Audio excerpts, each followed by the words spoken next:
This one is poo mode activated. Do we agree with it? Let's see. Am I the asshole for telling my dad I don't care if he's absent at my wedding? For some backstory, I, 24 female, have a rough relationship with my dad's wife. They got together in 2006, married in 2011, and have 2 children since then. E never liked me. I was introduced to her when I was 7, and things were instantly sour. She was mean, snarky, and had no interest in me whatsoever. Now, as an adult, I can tolerate her behavior, which has gotten significantly worse as I've grown up and began to talk back. The issue lies with the fact that my dad has always allowed it. I'm a grown woman and can handle myself now, as I've been doing for years, but when I was a child, he had nothing to say about her borderline abusive behavior and will find ways to change the subject, excuse it, whenever it's brought up. This has significantly damaged our relationship, and we're low contact as of now. So I'm getting married in November this year to Jade. We've been together for 11 years. E is insistent that she will be there. She will not. I have made this clear since we got engaged in November 2023. My dad is invited, but I made it plainly clear last year that she wasn't welcome as a result of her behavior, attitude, and treatment of the both of us. It's worth mentioning that Jay also doesn't want E present as she is discriminatory. Oh, Jay is trans, and E will detonate. Oh, and make comments about it all, and is overall hateful. He is also defensive of me given that he has been with me the majority of E's treatment. So my dad met with me last week and told me that if E wasn't present at my wedding, he wouldn't be either. I honestly expected like this to happen, so I said that it was fine. He was confused and asked me to elaborate, so I explained that he didn't have to attend, and it meant that I would never speak to him again, and that I had dealt with him choosing E over me for almost 20 years, and that my wedding, of his first and only daughter, being subject of debate, was the final straw. He said nothing for a moment afterwards, and then got up and left. E has been blowing up my phone with explicit texts, but it's been radio silence from my dad since our chat. As I've said, I've dealt with E's treatment, and by extension, my dad's silence for almost 2 decades. My wedding feels like a good place to finally end this all, to start over. I don't see a way to fix this, or our relationship, as long as he's with E. Am I the asshole for telling my dad I don't care if he's present at my wedding? OP has offered the following explanation for why they think they might be the asshole. I told my dad I was fine if he didn't attend my wedding after dealing with his wife's treatment for me for years. He is my father and my only parent, so I wonder if I was too harsh for telling him that. It says ultimate P mode from the thing, but I don't know. Why would you want somebody at your wedding who's going to dead name your partner? How is that poo mode? And then dad was like, if you don't invite her, I'm not going. So, like, I just don't think OP was being an asshole. I don't understand. This is you and your partner's wedding, not dad's. Not the asshole. There's been no effort of apology or reconciliation. It's strange that you would even want to be at the wedding anyway. She can't handle that my dad will be somewhere she isn't. It's a habit of hers to take him away from my special events. That's weird. I think she's blowing up at you because your dad is considering your ultimatum. Otherwise, she'd be smugly quiet. Damn. He's absolutely considering if the marriage is worth losing his daughter over.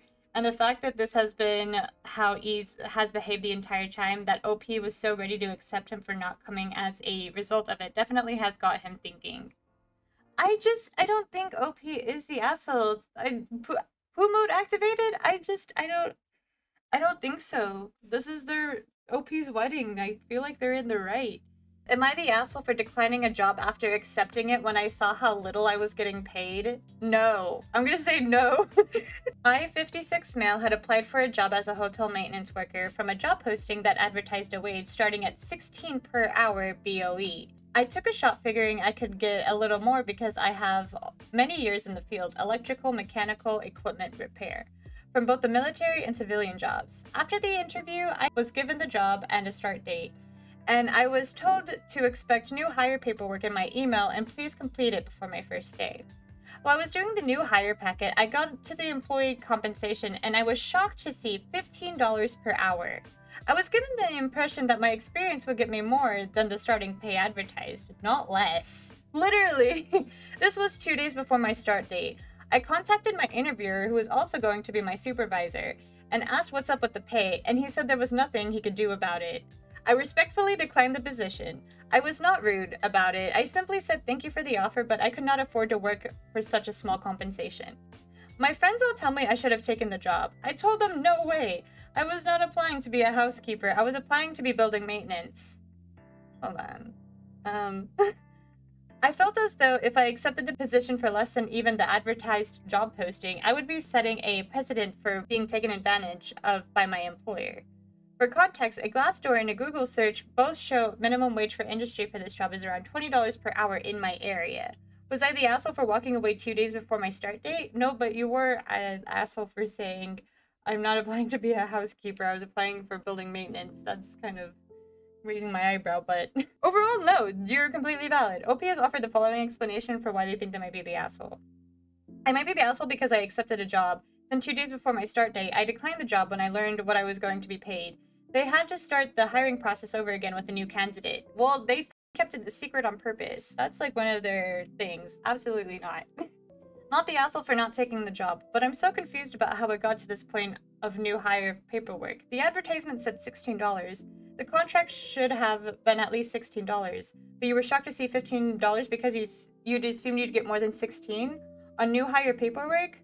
Why did you never discuss compensation? You just assumed they'd give you significantly more? What if the paperwork had the 16 on it? I was prepared to take and would have taken the 16. I had assumed that I was getting since the discussion of pay never happened. That was on purpose. That was the posting. The posting also indicated, based on experience, BOE, giving the impression that a more experienced applicant would start higher. I would have been disappointed at 16, but I would have taken it. I feel insulted by the 15. Why would you not ask? Insane. It is considered bad form to ask salary unprompted during the interview process. Generally, online applications will have places where you input your required compensations, but it's fairly normal to not see a hard number for your salary until you get an offer. No, I want to know. I've literally showed up to the first day just to walk out because of the low pay. Valid! Valid!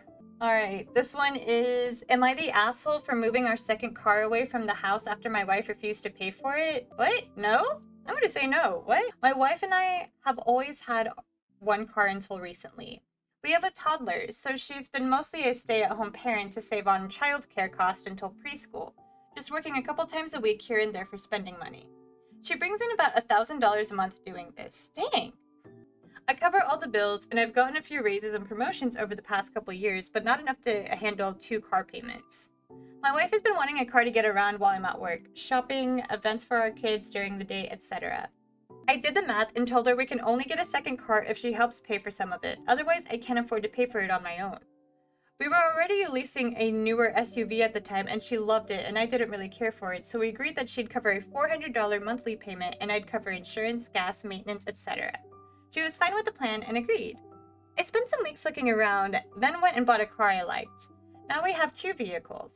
I didn't have to pay for the first 60 days of the new cars, so let my wife save up money while I continued paying for the SUV payments. 60 days later, my wife tells me that she only has $300 of the $400 and is upset that I expect her to pay for the car she agreed to pay for. I just have her send $300, cover the difference, and remind her that I can't afford 2 cars, so it's important she budgets the money she earns properly. Keep in mind, she has no bills aside from like a credit card. The next week, she ran over something in the road and destroyed some of the tires. I keep up my end and get the tire replaced and another tire patched for a couple $100. Next month rolls by and it comes time for the next payment. I reminded my wife payment is coming due, and she simply responds, I'm not paying it. What? At this point, it's become pretty clear that she has no intent to pay for after she paid the $300 from the previous month, continuing to express she shouldn't have to pay. What? I started talking to her about accountability, which she absolutely hated, and told her I'll have to take the car away because she didn't fulfill her end of the agreement, which she didn't dispute. When I got home, I cleaned the SUV out and took it away from the house to a safe location. When I got back home, my wife was livid. We are now back to 1 vehicle, which she has full access to when I'm not at work. She has not spoken to me since I took the car away, about a week, and refuses to drive the car we have. She has been calling Ubers or her friends' family to take her places. It really just seems like a big accountability problem to me, but I spoke with a couple of family friends about it, and the one believes I'm justified while the other believes I'm dead wrong. And so I asked the people, am I the asshole? No, that's weird that, she's decided not to pay even though you had, like, expressed.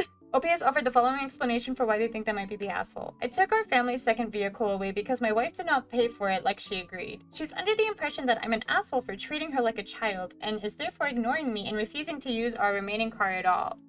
Not the asshole. Yeah, not the asshole. That's... She agreed to pay and she decided not to? Okay. Okay. Alright. Alright, this is our last one. Not the asshole. Let's see if we agree. Am I the asshole for refusing to babysit my sister's kids after she said my career isn't real work? What the f? No. But that's fucked up to, like, go back on your word and be like, I'm not paying it. I shouldn't have to pay after it was expressly discussed how they couldn't afford it. And I think I'm gonna have to agree. It says not the asshole. So I, 26 male, work from home as a freelance graphic designer. It's a flexible job and I can manage my own hours, but that doesn't mean I'm not busy or working hard. My sister, 35 female, has 3 kids under the age of 7 and is constantly asking me to babysit. At first I didn't mind helping out occasionally, but lately it feels like she's taking advantage of me just because I'm at home. A few weeks ago we were at a family dinner and my sister made a comment about how I don't have a real job. And that I'm basically just playing around on my computer all day. Oh my god. I was pretty offended, but I didn't want to make a scene, so I just laughed it off. The next week, she asked me to watch her kids again because she had something come up. I told her I couldn't because I had deadlines to meet. She got upset and said, "You're home all day. What could be so important? It's not like you're doing real work." What is... Okay.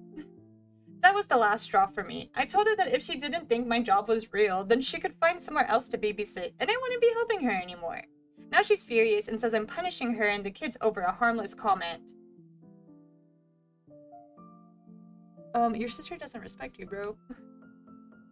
My mom has been telling me to just let it go because family helps each other out, but I'm honestly still pissed. Am I the asshole for refusing to babysit after my sister disrespected my job? No. Look around and find out. OP has offered the following explanation for why they think they might be the asshole. Told my sister I won't babysit anymore because she relies on me for babysitting. Not the asshole. Literally not. The audacity of your sister to undermine your work just because her pea-sized brain, damn, can't comprehend it.